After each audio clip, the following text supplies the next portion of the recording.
はい、皆さんこんばんは。踊る夏子です。一人でいる夜にとして、日曜日の夜11時からここに来て一人で喋っています。よかったらお付き合いください。はい、ですね、ちょっとジングルをやろうかな。ジングルとはこれを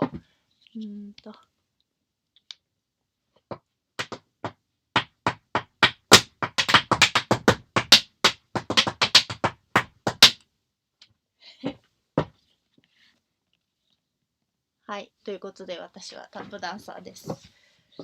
なんか後ろが明るすぎるかな。ですね、これ今日7回目ぐらいになると思うんですけど、あまりにも誰とも喋らないことが多すぎて、誰かと喋りたいなと思って始めた番組です。一人 YouTube トークみたいな感じなんですが、よかったら聞いてください。で、割とね、皆さん後から聞いてくださってるので嬉しいなと思っています。はい、なんだろう。なんか YouTube から何か出たんですけど、大丈夫かなこれ。まあいいや、進めますね。はい。今日はちょっと撮影があって、あるところまで行ってたんですね。で、すごくね、いいなというか、羨ましいなって思って帰ってきました。それは、カッパブギウギという動画の撮影で、クラウドファンディングのリターンとして、行ったものなんですけど、えっと、あるね、コミュニティの私より年上の方々がバンドをね、やってるんですよ。で、バンドで YouTube 番組もやってて、で、その方たちが私たちの活動をね、応援してくださって、で、その活動に対する、応援に対するリターンとして映像を撮影しますということで、今日行ってきたんですけどね。いや、もう何ですかね。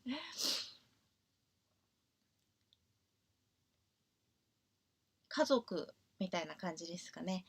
ご家族みたいな感じですけど、家族じゃない他人も含まれている。でもね、とてもいいコミュニティなんですよ。だからバンドっていいな、羨ましいなって思ったんですけど、ただバンドというだけではなくお店をやってらっしゃるんですね。でそこのお店にご近所の人も来て、でみんなでそのバンドを応援していてというのをね、こう間近でじーっと見せていただいて、すごくね、いいな、羨ましいなって思いました。で、何がそんなにね、自分が羨ましいなって思うのかわかんないんですけど、こうたわいもないこと、文句言い合ってたりとか、小さな喧嘩をしながらいる感じとか、一人だとできないことですよね。そういうのが羨ましく思えたのかな。うん、なんかこう、けなし合う感じすらもあのいいなって思えちゃったんですけど、うん、皆さんどうですかね。ご家族でこう一緒に何か一つのことをやることってありますか？意外とね、家族でバンドをやるとか、なんか家族とかこう近いそういう親戚とかそういうコミュニティで何かをやるってことは実はないんじゃないだろうかと思うんですけれど、どうでしょうね。で、なんかこう家族だからこそ気の置けない距離感ってあると思うんですけど、でもそれでなんかみんなで新しい楽しみを家族で見出してやるっていうのは、私知ってる家族で結構いるといえばいるんですけどね。アーティスト家族なんかは割と普通にそういうことが行われてて、でもそれが仕事でもあるっていう、風になっていくことが多いかな。で、こう今日見ててね、すごいいいなって思いました。すごく楽しそうと思った。ねえ、どうなんだろう。なかなかこう、年いって、私より少し年上の世代で、ご近所さんと仲がいいっていう人たちは、でもまあよく見るかな。うちのこの周りのご近所さんもすごく皆さん仲が良くて、いつも道でおしゃべりされてるんですね。だからここもいい地域なんだなとか思って見てるんですけど、うん、なんかそういう周りのコミュニティが楽しいっていうのは大事なことですねってなんか思いましたはい。私多分ちょっとずっとこう一人でお家にこもりすぎなんですね。でこう用のない話をすることが少なくなっちゃってるので、何か目的のある仕事の話か、何かすることに対しての話がちょっとそればかり、人との出会いもこう制限されてる中だとそればっかりにねちょっとなっちゃってるなっていうふうに思いながら帰ってきました。こう本当にたわいもない、そこお店になってるのでお客さんとかが来たりすると本当にたわいもない話をしていて、でまあ知らないねお客さんが私にもやって話しかけてきてくれたりとか、そういうのをすごく久しぶりに味わったなと思いました。私ね20代の時ほとんどずっとスナックとかクラブとかそういう夜のお店で働いていたので、なのでこう懐かしくもあり、もう知らない歌でもかかった歌を一緒にデュエットするとかねその20代の時にこうやってたので、なんかこうまじまじと演歌のカラオケのねこうやつとかじーっと見てしまったんですけど字を見ながら流れてくる旋律を想像して一緒にデュエットしたなとか、演歌どれも似てるからなんかなんとなく歌ってたりとかしましたね。うんね、なんかそんなこと思いました。周りのコミュニティとかその遊びの時間がいかに大事かっていうことですよ。その目的のある仕事とか目的のある何かとかじゃなくて、目的あってもいいんですけど目的のある遊び、いかに遊ぶかだよなってことを思ったりしました。今日ね撮った映像も多分今週中に公開されるので、また私のこのチャンネルでご案内しますので、ぜひ皆さん見てくださいね。カッパですよ。カッパブギウギをねあの踊るんですよ。いやー楽しかったです。はい。でね、こう楽しかったですと言いつつもなんかこうね自分の心の一部がちょっとどっか死んでるかもしれないとも思って、いやなんかこれは何かどう改善したらいいんだろうってちょっと思ってますね。なんかそんなことにこう正直になりすぎる必要もないのかもしれないけど、なんかが足りなくて多分ちょっと心の一部が死んでるかもしれない。でそれはどういうことかっていうと、何かをこう感じる時にあのバッてダイレクトに感じるっていうよりは、一つこうなんか冷静な膜みたいなのがちょっとかぶっちゃっててっていう感じに少しなってるかなってね今日思いました。うん、なんだろうね、今日ね一瞬バーって自分がバーって弾けてわーって走ってゴロゴロゴロって転がったんですけど、斜面をねでなんかそれって私の体の衝動なんですよ。なんて言ったらいいのかな、心がどうこうじゃなくてもうとにかく体が広いちょっと河川敷で撮影だったんですけど、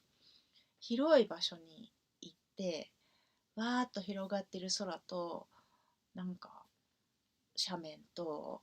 川と、なんかその広い空間に置かれた時にバーって体が急に動きたくなって、で別にそれをしてもあの人おかしいねとか言われるような人たちと一緒ではなかったから、遠慮なくバーッと走ってね、バーってゴロゴロゴロゴロって転がってね、斜面を転がる、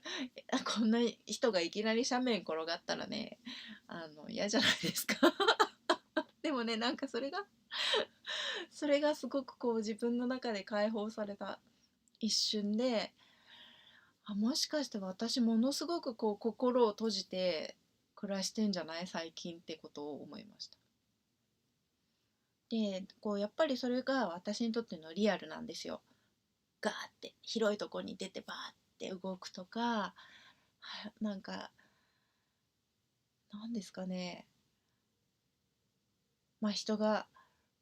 いても安心してそれをできるとか、うんでやっぱりこの今ね、私ここの画面に向かって話してますけれども、そのリアルっていうことが仮想現実みたいな感じで、やっぱり一個この幕を通した感じな体験が増えているから、そこになんかこう合わせちゃってるんですかね。合わせちゃってるみたいなんですね、無意識にね。一個フィルターをかける状態に。これなんて言ったらいいんでしょうかね。うわー広いって言ってバーって走るっていうのと、一回こう記録してから映像としてあげようとか、なんかみんな Hi Good evening Can you tap right now 今すぐタップやってくれ、今すぐタップやるよ。じゃあちょっと何が見たいですかね。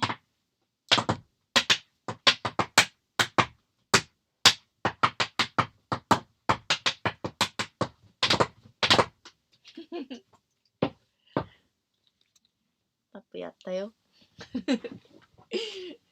なんかタップやってねっていうリクエストがあったんでちょっとタップやりましたけれども、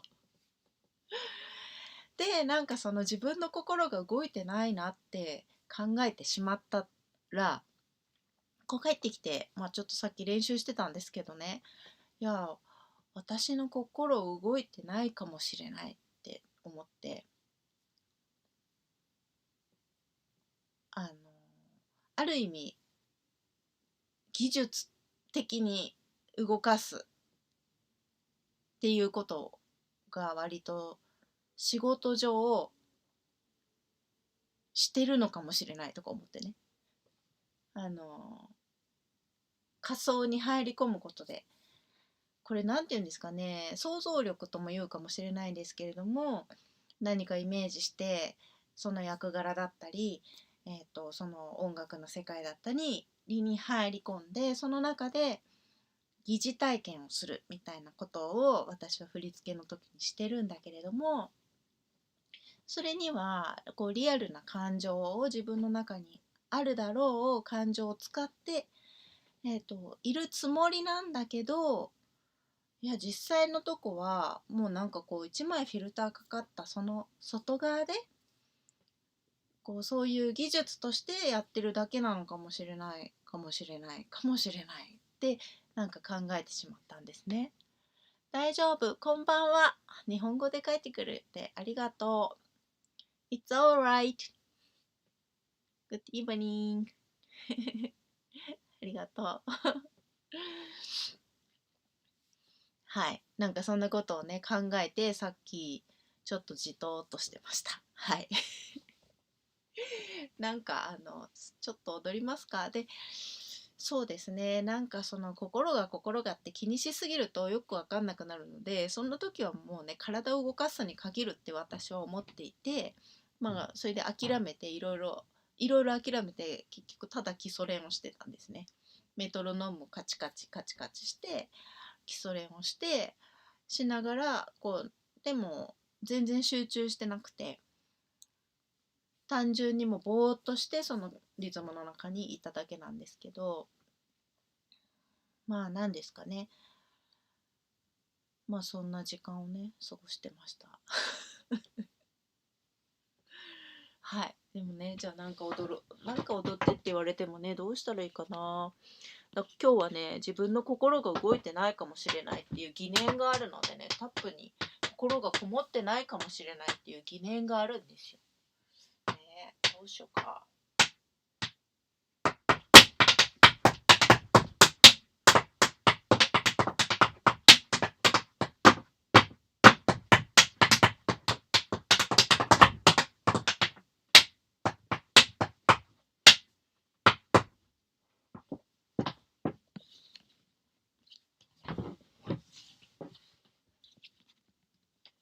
ね、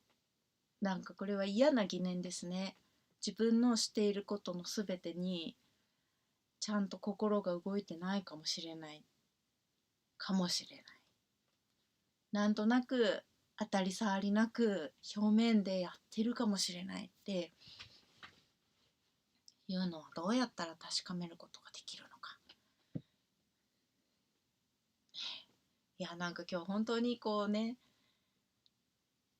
楽しそうなコミュニティとかをこう見てて、うん、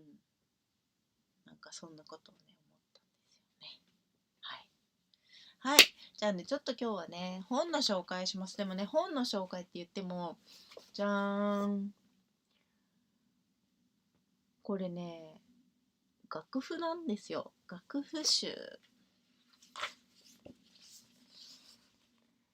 ご存知、ビートルズです。ね。これね、もう、私、小学生の時に、これ私のではなくて、多分父のだと思うんですけども、まあこれがうちの本棚にあって、で、うちではよくビートルズかかってたんですね。で、私小学生の時に一番初めにうわこの人大好きって思ったのがね、ジョン・レノンなんですよ。ジョン。小学生でね、ジョン・レノンですよ。で、まあこれみんなねポールとかが人気だったと思うんですけど、でなんかやっぱりねその時にジョン・レノンに小野洋子さんが彼女としてね入ってね、なんかジョンがねどんどんこうなんか変わっていくんですよ。で私小学生だったんだけど、やっぱりその多くのファンの人たちのように、まあ、ジョン・レノンを小野洋子さんに取られたってねなんか思ったんですよね。うん、そうなんですよ。で、私こうギターのタブ譜とかも読めないし、ただこれは本当にファンとしてでこうもう全部の曲曲かかれば全部わかるんですよ。ハーデイズナイトとかね歌えるんですよね。なんかこう全部大体知ってるんですよね。ミスタームーンライト、ミスタームーンライト、ララララとかなんかこうね G 見たら思い出すぐらい聞いてたのでまあ大体わかるんですよ。エリナリクリララララララララララララってね、この歌がね音程がおかしくてごめんなさいね。Good day sunshine じゃじゃじゃじゃ Good day sunshine じゃじゃじゃじゃ英語もね下手ですいませんね。まあとにかく、うん、There are places I remember ララララララララララもうねなんかこう歌えるんですよね本当に。ディンランダララダダララダンじゃんね。まあそれでなんでこれを出してきたかっていうと、まあ何ですかね。でまあでジョンが死んじゃうんですよ。私中1だったかな、なんかラジオでジョン・レノンが撃たれましたみたいなラジオで聞いて、みたいな、ジョンが撃たれたって今言ったみたいな、なんか覚えてるんですけど、小6か中1か、多分中1ぐらいだったと思う。小6かな、小学生だったかも。でなんかまあそれでその後ビートルズねあんまり聞かなくなってくんですけど、まあでそういうことを結構コロッと忘れるもんなんですね、人は。で全然忘れてて、昔それだけビートルズ聴いてたなんてこと全く忘れて、多分だから30年ぐらいが経って、もっとですね、40年とかぐらい経って、そうですね、35年とかかなまあとにかくビートルズのことを忘れて過ごしてたんだけど、最近になってなんか急に思い出してですね、なんだろうね、耳の中にこう音楽が頭の中にも多分保存されてるんですね。それがふーっと出てきたというか、まあイマジンとかね、清志郎が日本語にしたもんイマジンとかでは踊ったり歌いながら踊ったりとかしたことあったので、完全に忘れてたわけではないんでしょうけど、他の音楽を聴いたり、まあいろいろ巡り巡って、またねなんか急に最近ビートルズの曲がふーって蘇ってきて、で私下手ながらちょっとピアノをずっと一人で弾いてたら、少しね楽譜が読めるようになったんですよ。少し楽譜が読めるなと思って、なんかこのねジョン・レノンベストセレクションっていうねピアノ弾き語りみたいな、イージーピアノソロって書いてありますよ。これ多分私が古本屋で買ったんですけど、ね、イージーピアノソロって書いてあるでしょ。下手な人でも初心者でも弾けるよってやつですね。で多分これを買ったのももうね5年前とかだと思うんですね。でだけどその時まだちゃんとまだ楽譜読めなくて、そんなに進まなくて、でだからこのシャープとかが多いと手に負えなかったんですよ。1個ずつ数えなきゃいけないし、でなんかこうちゃんとこう振り仮名振ってあるんですよ、ファーとかね。で丸してあるところはシャープだからねっていう意味なんですね。まあそんくらいやらないと弾けないわけなんですけども、でまあこういうのをすごくゆっくり弾いてみると、美しい曲だよなって思うんですよ。で今日みたいに私は本当は心がもう動いてないのに動いている、仮に動いている状態でなんかいろいろできてるだけかもしれないなんて思った時に、このね特にこれいい曲なんですよね。Oh my love, I will stay my life ってラララララララララっていうね曲なんですけどね。まあなんかこういうのをゆっくりでも弾いてみるとちょっと自分の感情とかが動くような気がするなって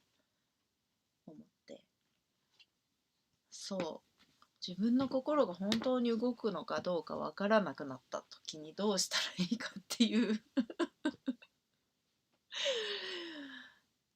結構上辺だけでもね楽しく過ごしたりってできちゃうのかもしれないですよ。なんかそんなことね考えない方がいいですね、でも多分ね。でまあそんなことを考えないでまあやんなきゃいけないことやったり体を動かしたりしてるうちに治るかもしれないなとか思うんですが、はい、もう今日はそんな日ですよって感じですかね。はい、ちょっとなんか何か踊ろうかなって言ってもね、オブラデオブラダでも踊りますか。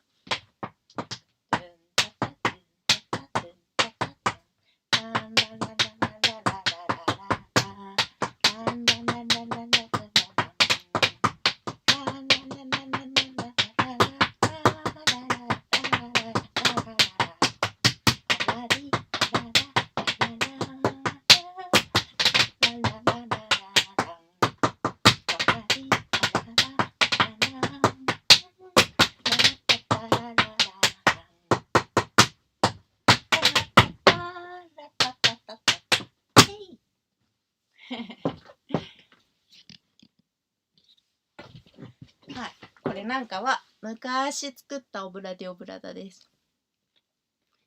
よくね、カズーっていう、吹くとブーってなる笛を吹いて、オブラディオブラダ、これね、歌ったりとかしながら踊っていました。いろいろね、子供向けのイベントとかも多かったので、耳なじみがあって楽しくてっていう曲でよく踊ってますね。あとは日本語で言うとジュゲムジュゲムとかですね。ジュゲムジュゲム5個のすり切れって言いながら踊るとかですね。まあそんなこともねやってたんですけどね。はあ、そうですね。なんか皆さんどうですかね。そんな自分の心に疑念が生じた時ってどうしてるんですかね。よかったら教えてください。そんなことないのかな。うんね。はい。ということでね、もう一個紹介しようかな。で、今日、私、そのなんか床じゃない、斜面を転がって、ものすごい元気が出たっていうか、急にちゃんと自分の衝動がバッて起きた感じがしたんですけど、私結構ね、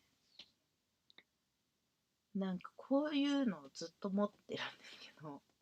これね、